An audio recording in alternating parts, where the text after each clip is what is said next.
Hey, good morning. Welcome back to the channel. Thank you for joining me. I noticed this morning a number of new subscribers overnight, so thank you. Please continue to pass the word. What I thought I would do today was to take the opportunity to talk to you about some of the purchases that we've made for Heidi over the last nearly 10 years. Have made our life easier or indeed more enjoyable. Let me know what you think. Come back to me in the comments with purchases that you've made. Anything I talk about on this video, be assured I'm not affiliated to either the product or the company, but where appropriate I'll put a link in the comments to the item that we've purchased. So let me know what you think. The first item I'll discuss then will be my 800 watt oil filled radiator. So these older Fiat Ducato vans seem to be quite chilly in the cab area, especially at night. There must be some vents. I know some people block those up. I won't do that. I think they're there for important reasons. This radiator removes that chill during the night time. 800 watts, so isn't too demanding when on a 16 amp hookup. Clearly you'll need electric hookup to use it, or indeed an alternative 240 volt power source. Really good purchase, not expensive. So the next area I'm going to discuss will be that of power, specifically 240 volts. So clearly, whilst on a road trip, wild camping, I don't have access to 240 volts. Yes, I could use the inverter that I fitted, but they are inherently inefficient and will take quite a lot from the Leisure or the starter battery. So yes, you could argue that's an inverter, but it's isolated, it's not going to have an impact on the van. So this is an EcoFlow Delta 2, just over 1000 watt hours of electricity. It's got the lithium iron phosphate battery technology, LFP. That will give me just over 3000 cycles of recharge, so this will last many years. This brands do vary in different sizes, larger and smaller than this, and there are many brands out there that do a similar thing. So, you know, have a look. What does this do? This gives me USB-C, specifically 100 watt charging. So with the right cable, I can keep my laptop charged. It's got the normal USB with fast charging for your mobile phone. And on the rear, I've got 4 3-pin 240 plug sockets. So I can use normal domestic devices up to about 1800 watts. Really good investment, not necessarily cheap, but it's proved its value whilst I've been on the road. I'll provide a link in the comments below. And as I've mentioned before, portable battery packs, essential if you're on the road. So the next item I'll talk about will be my satellite television system. As you can see, I've purchased the Snipe 2 system. It's also known as SelfSat. And this one's about 6 years old now. I've mounted the dish to the roof rack on the roof to save drilling in through the ceiling. And it's an automatic seeking system. I've got this one tuned into Astra 2. That's the typical satellite for UK television. And the satellite's at 28.2 degrees. You don't need to worry about that. As I say, it's automatic. And this effectively gives me free view whilst transiting throughout the UK or indeed Europe. I've just pressed OK, and you'll have to go through the pain now of looking through my very dirty roof light, but it's too cold to be opening it at the moment. And as you can see, the panel now is raising, and it will automatically seek the channel. The system knows where it is because it's tuned into GPS, and it will locate the satellite and pause. It's powered by 12 volt, and if I was to start driving away, once I hit 12 miles an hour, it automatically retracts, so just in case I forget. So there we go, it's now locked onto the satellite. Job done.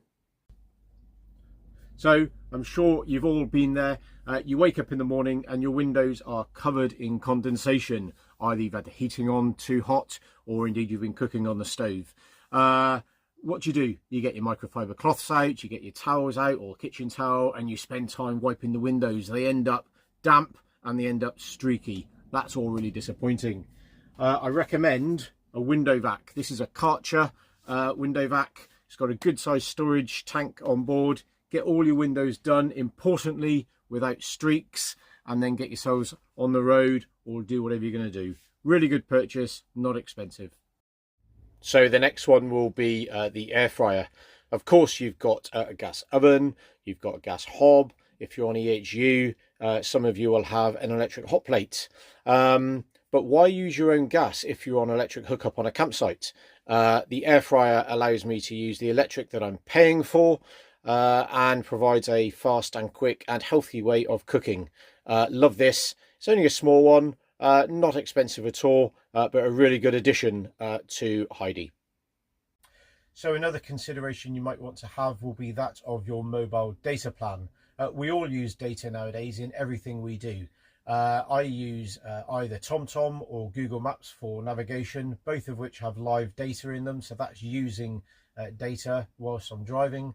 I'm probably streaming Spotify music, again using data, and certainly my boys will be streaming Netflix or something either on their devices or on the television whilst we're driving. So again, that is using up gigabytes. It can become quite expensive if you don't plan, so give due consideration to what the appropriate data plan is for you.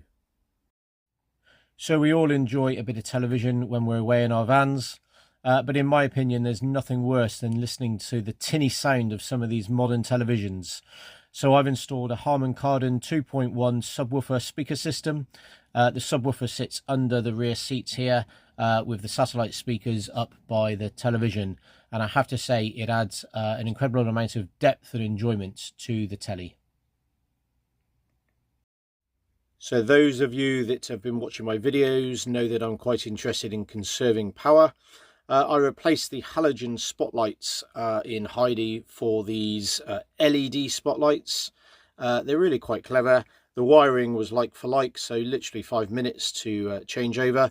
But these have got integrated USB sockets, so I've now got additional charging points throughout the van. And these are touch sensitive and they're dimmable as well. And they use very, very little power. Anyone that follows me on this channel will know that coffee is a bit of a theme. I love a mug of coffee, and there's a very enjoyable aspect to making coffee using my Bialetti espresso maker. It just makes making coffee a bit of a thing and a bit more enjoyable. Well worth the money. So anyone with a motorhome or camper van will be aware of a concern that during the winter months, where maybe your vehicle is not being used as much, the leisure and or starter battery will discharge. One way to combat this is to keep the van hooked up to EHU, which is costly, or another is to get a solar panel fitted to your van. Yes, there's an initial expense, but over time this is probably recoverable. So about 5-6 years ago, I had a 150 watt panel fitted to the roof of Heidi, and I have to say that's been an incredible investment. Kept the starter and leisure batteries maintained, and as you can see from the images here, I'm charging at the moment with the batteries receiving about 14 volts on a March day up in Scotland, where the cloud is pretty much covering the whole sky. So a really good system, and one that I would thoroughly recommend to anyone that's keeping their van for a long period of time. And who doesn't love a bit of alfresco cooking? We certainly do. Yes, we've got the barbecue, but we've also purchased an Uni pizza oven. This is the gas variant, which plugs into the side of the van. You can also get ovens that use wood chippings as fuel, but I find they're quite dirty. Provides a lot of fun. Many manufacturers make these things. One to consider if you like outdoor cooking. So this next one is my 400 watt inverter that I fitted. Fitted here to the bulkhead just behind the driver's seat.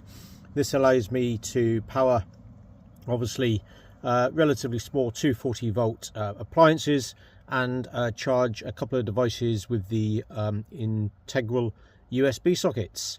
400 watts, plenty for the 24-inch television that sits behind the driver's seat to allow the boys to watch television while we're driving. And doesn't cause too much pressure and demand on the engine battery. As we all know, inverters are extremely inefficient.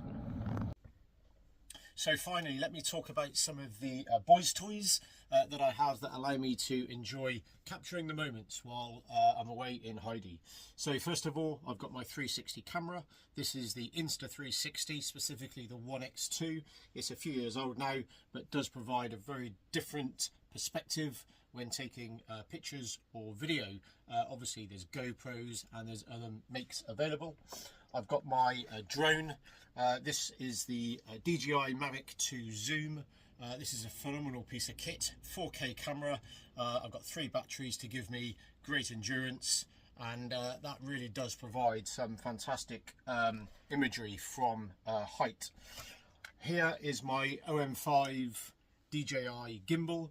I use this when taking video or photographs when out and about to provide stability. And then I have my tablet, my Samsung tablet, and what I'm videoing on now, my Samsung phone, which allows me to do my editing. Of course, you iPhone users out there will suggest that an iPhone and iPad is better. You're wrong, but you can have that view if that's what you want. I'm joking. Those are some of my toys, and as I say, it allows me to capture the moments while out and about in Heidi, which is really important. Worth investing in would be my point. So I wanted to take this opportunity to discuss some of the items that I've purchased for Heidi to make life a bit more enjoyable or a bit more practical. I've got many more, and maybe I'll do another video in due course, but those are just some of the items that I thought worthy of mention. Come back to me and let me know what you think. What have you bought for your van that's provided you with a bit more practicality or a bit more enjoyment? That's it for now. Take care. One more. Let me discuss the silver screen. Okay, various manufacturers out there. This is a thermal covering that sits outside over the front of the windscreen and the side windows. Okay, and it provides insulation, keeping the heat in and condensation away. Absolutely no condensation with these. They do work more efficiently than the internal ones that stick to the insides of the windows with suckers. Okay, experience tells me these are worth the investment. I thoroughly recommend them.